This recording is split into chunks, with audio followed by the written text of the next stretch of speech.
Hello everyone, welcome to Astrology on Instagram. I'm your host Rod Chang, and today is my great honor to have a astrologer I respect most because she teach me in my she teach me astrology for my beginning of my astrology journey.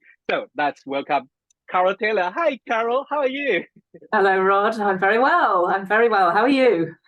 Not bad. It's quite interesting to have you because every time when I hope you don't mind. Every time I met you or every time we are talking about the interview, I would say you are my first teacher of the astrology in faculty, and that just sounds like if I keep mentioning that every time, would you get bored about it? Claire Martin was my first tutor, and I'll never let her forget that because she's had such a profound effect on my life. Yeah, astrology. Exactly. Yeah, exactly the same. This is how I feel when every time I see you, just like with your way to teaching, with your way to see the astrology, that shaped my view of astrology today, to be honest, and that really changed a lot of things.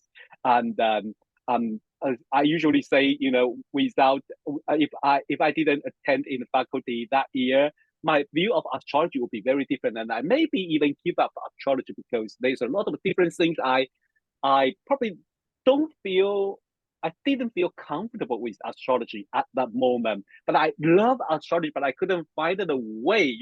I couldn't find a way to thinking about so kind of a prediction or determinism or something that I would feel like a little bit struggling. But when I studied in faculty and I met you, and I was just like, oh my God, yes, this is the astrology I really enjoy. But talking about that, now you start your new page of your teaching career with Kim, right? Yes, that's right, with my colleague Kim Farley. And I'm very, very excited to be working with Kim alongside Claire and Sue Tompkins. She was one of my first tutors as well. Mm-hmm. So I've long had huge respect for Kim. Between us, Kim and I spent several decades working for the Faculty of Astrological Studies. So we both have a huge amount of experience teaching astrology at all levels of study. So right from beginners, complete beginners through to advanced interpretation and client work and so on. We've both, for both of us, I think our work is very much centered in teaching, but also in running our own client work practice. So we've had a lot of experience of client work over the years. And what seems to me to be important is the idea of not maybe as astrologers not getting lost in lots of techniques and more bodies to put, more Yes. types and asteroids and putting into the chart to complicate everything. I think once we get the basics of it really correct, once we manage to find a way to really engage with the symbols deeply, and we understand the idea of working with another person with all their complexities and difficulties and challenges, their own personality, their uniqueness. And we can see all of that through the birth chart to be able to go deeply into the symbols. That's what Kim and I are really interested in doing. So that's what we want to do with Asteria teaching. And it's a collaborative effort. So it brings the best of what Kim does and the best of what I do and all of our experience to it. So we've got, yes, this wonderful new venture, which I'm so excited about. Cool. I'm so happy for you. And well, at this moment, I think around this time, early September, the people were talking about a lot of planets retrograde. Like at this moment, we have Jupiter, Saturn, well, Uranus, Neptune, and the Chiron and the Pluto. They are all retrograde. And I just quickly run the program on the solar file. I find out since 2020, we have this type thing happen in September until 2024. 2020 to 2024, we have this kind of a five or six outer planets together they all retrograde in the same period of time. I think next year is very interesting. Next year we only have 4 days of it, from the 9th of September to 12th of September. Only 4 days, and then I think Jupiter will move forward or something, and it's changing the thing. But next time we want the 5 outer planet all retrograde will be what 2121.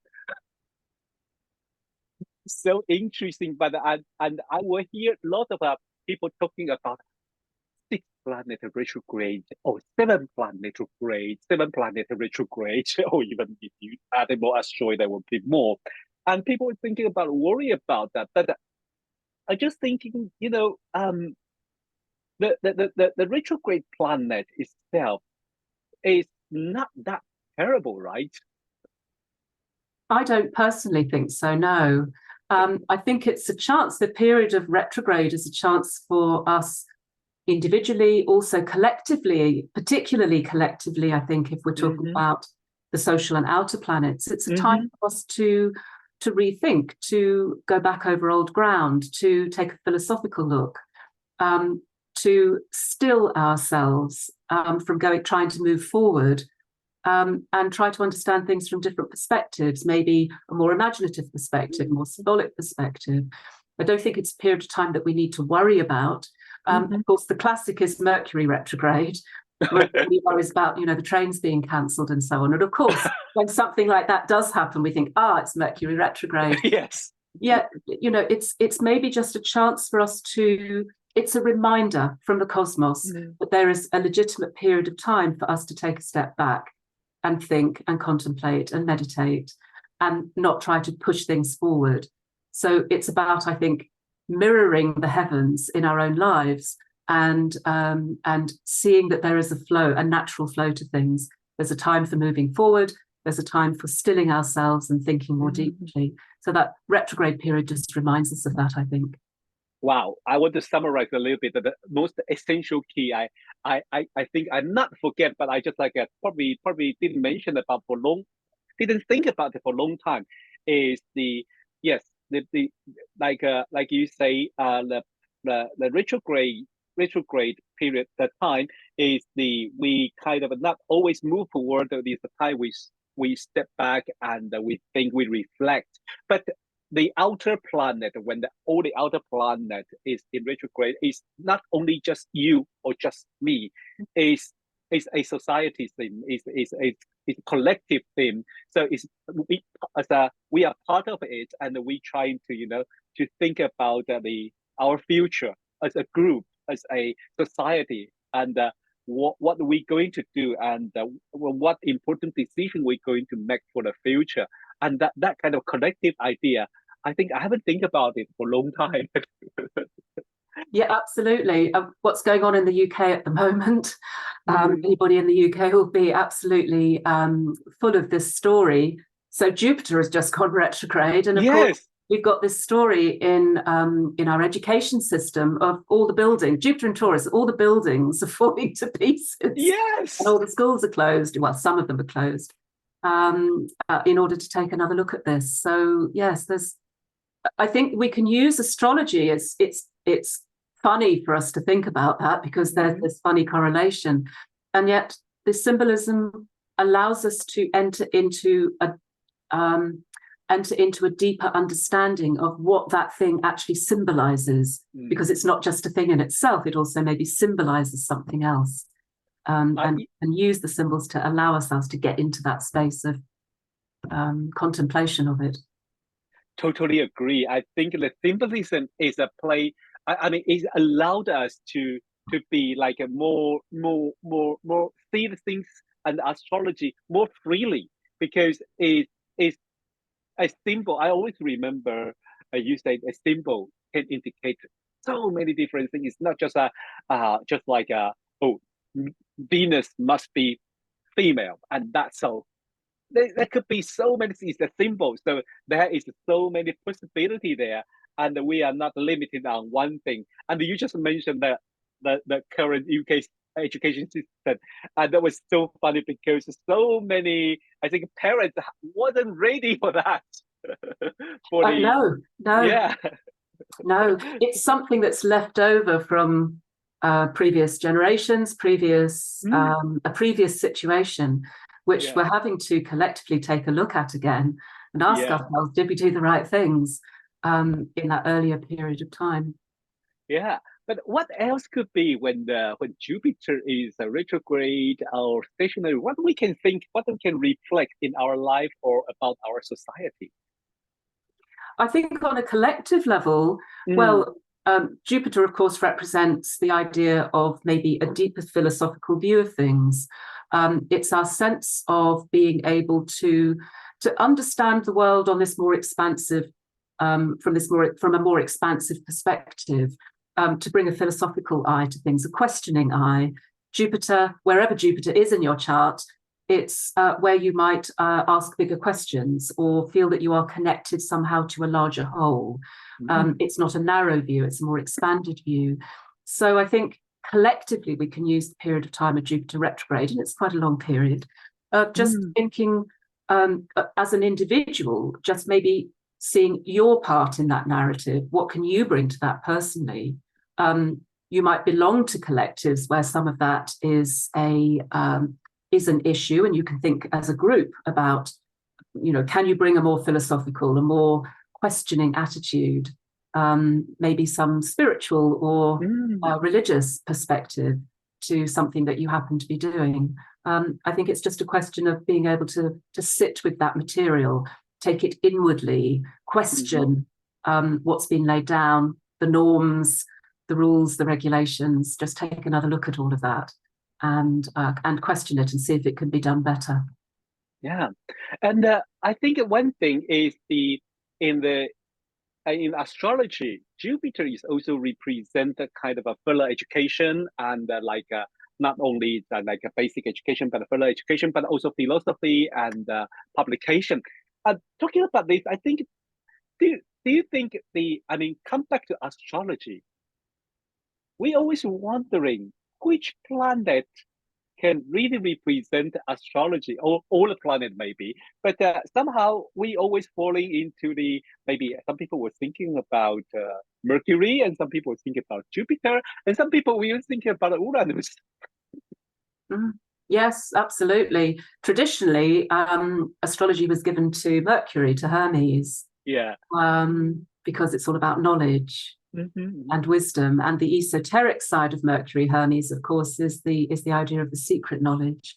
Mm-hmm. Um, but of course, in more modern times, we're thinking of Uranus Yeah. connected to astrology, and maybe there is a case for that. It's revelatory. It allows all the light bulbs to go on inside your head, a sense of inspiration and understanding. But I agree. There's a very Jupiterian side to Mm-hmm. astrology. Yeah. It is expansive. There is obviously a spiritual side to it. Um, it takes us back into the old gods, as it were, so you can work it from that perspective. I also think astrology has a strong association with Chiron. And not Mm. everybody may work with Chiron, but for me, there's something about the idea of healing, making Mm-hmm. whole, trying to Yeah. understand on this more human, from this more human perspective, which Chiron, I think, brings. Mm. Allowing ourselves to be ourselves and not judging ourselves for not being something that we think we ought to be, and not judging, not being able to help our clients really to understand that, to give them permission to be themselves and to follow their own path. Yeah, and the one thing I appreciate most for astrology in my own life is, well, I mean, it become a career and I love it. But also, like we talking about when we sometimes when we face some challenge in our life, or sometimes we don't understand what's happening around us, why things look so confused or gloomy or so dark. But that would be the time I appreciate astrology is there to guide me, to help me, or to support me, and or you when we feel vulnerable or something, there is the power of astrology is there, and that really push us forward to be a better version of us. Yes, a more empowered version. a happier version, a more fulfilled version. Absolutely. And sometimes when you're looking at your own chart, or you do client work and you're working with a client, you're looking at the chart and thinking, well, I don't really know what this means. Yeah. You know, as an astrologer, right at the beginning of a client reading, I'm always thinking, I don't really know what this means. And I think it's a good place to be, because actually you don't know. You have the symbolic version, but the client has lived their life. And that's the bit that between the two of you, you understanding of the symbolic map, the symbols, and your client having lived their life and bringing all of that to the reading, somewhere in between the two of those, between the flow of those two things, you can really start to understand how that person has lived their chart, and then how you can actually bring something to the reading that is going to be of use and helpfulness to them. Yeah, I love this, because it is really give us more space to interpret and to work with clients. It's not just astrologer has to know everything. Astrologer, I'm the greatest one. I know everything, and we just start talking, and then client just listen and look like what's next I should do. And that was very different view and a very different way to study astrology. Well, talking about this, I just noticed the in the exterior teaching, we're going to have a free webinar on the 7th of October. It's a creative astrology, how to read chart. This is a free event. It's a free event. Yes, absolutely. It's kind of our opening party, our welcome party. It'll be held online, and there's details of it on our website. And it's going to be, we'll introduce what we do. Both myself and Kim will be there. We'll introduce what we do. We'll introduce ourselves. But there'll also be a good chunk of it, an hour of it, will be us looking at a chart and interpreting that chart. So it will showcase what we do, but it'll be a way of seeing how Kim and I approach chart work, and what I think we can gain, the richness that we can gain out of the chart picture. So we're going to spend a good long time looking at just one chart and really doing what we do, which is about going into the symbols really deeply, and looking at the dynamics in the chart, and trying to get a sense of what is under the surface there, what motivates that person, how can we start talking about that chart maybe to that person, and start really trying to understand what motivates them, what their life might be like, and really start to work on that more psychological level. So yes, anybody is welcome to join us. Just write to us, and we can send you the link for that. We're really happy to see people, and it'll just be a chance for us to tell you about the program that we've got. We've got a program of study that's opening in October after this free event. So we're going to have masterclasses, which is distilled teaching for 2.5 hours, which is really focusing on a particular subject and really going very deeply into that subject. So it's a concentrated piece of teaching with some time for question and answer, but it's mostly teaching from myself and Kim. And then we also have alongside that a mentorship program, which is it's a series of mentoring groups. So it's small groups, maximum of 8 people, working very closely together, focused around chart interpretation and forecasting, depending on your level of study. And so mentoring people, supporting students through their own process of learning astrology, working with it, deepening your relationship to it, and really taking it into yourself. And really, so we'll work with the charts of the students, we'll work with mystery charts and example charts. So really a chance to feel supported through your learning process. So all of this is designed to be complementary to maybe other more formal courses of study, but also if you're a self-taught student, you're just learning your astrology at home by yourself and going to lectures and groups. This is a chance to really be guided through the complexities of chart work and forecasting. Yeah, 100% agree with you, because well, when when I beginning to study astrology, of course, I was also self-taught, just reading the book, and then until I met you and studying faculty, then I realized how lucky I was to have a tutor to guide us, to have a mentor to help us to understand and to share their experience. And this absolutely a great chance, especially if you want to know how Tim and Carole approach the chart, that open talk about the creative astrology. That would be definitely, because it's a free webinar. So come to join that, and you will understand how Tim and Carole to read it, to approach the chart, and then to decide, are you going to, do you really want to join the masterclass or mentorship? I mean, that would be fantastic, because I definitely highly recommend this two tutor, because I can recommend it because I've been told by them, and they are amazing, absolutely amazing, and that really also changed my view of astrology, also shape my technique, skill, interpretation, and also even philosophy, because it's very different. And then the way you share the knowledge about between the individual, client, chart, and astrologer, that is so very different, and give each of us, give astrologer and the client a lot of space to grow and to grow together. So I was like really looking forward this class and mentorship. So I will put the link in the discussion area in the YouTube. So if you have any question, you can write email, or if you want to join the event on the 7th of October. I think that would be a Saturday, right? Saturday, Yes, 7th that's right. of Yes. October. I think it's in the evening. No, it's no, afternoon. Sorry. Yeah, it's in the afternoon, 2 o'clock. Yes. Yeah. So let me start again.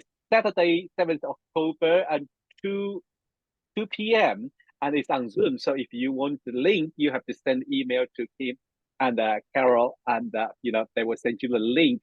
This would be a good start to know, especially if you always only read the book, or even learning astrology from the webinar, or YouTube, or even TikTok. This is a very good chance to see how people to put chart together, how professional astrologers put chart together, and how we approach the client. It's a very, very great opportunity. Thank you, Carole. You bring this to us, and then this is amazing opportunity. And I think for people who never, heard about you, or who never, what should I say, have experience learning astrology with astrologer or with mentor, this would be a great opportunity to start it. Well, we're certainly going to make it so. So yes, really looking forward to seeing people and to working with people. It's what Kim and I love to do. Yeah. Well, I really wish you have a very successful the open day, and about creative astrology, and the master class, and also the mentorship program. That is definitely highly recommended. Thank you. And maybe next time I will invite Kim. That would be, fun to talk about different programs, to have Kim to be here to talk about different programs of exterior teaching. Oh, Thank yes, you. you'll love Kim. Oh, definitely, yes. Thank you. Thank you, For Rod. you staying with us. Okay, and so everyone, and the next time I will bring some different idea about the astro life on Instagram, and also every week we will bring different astrologer to talk about their astrology journey, and their event, and also what they are doing now to share the information. And so next time, I think we were talking about it would be very approach to the what I think is the Libra in Greece type. So we maybe have astrologer talking about Libra in Greece, and then maybe something more like a Magnetic astrology event. Okay, thanks everyone. We'll see you next time. Bye bye. Thank you, Bye, Carole. everyone. Bye.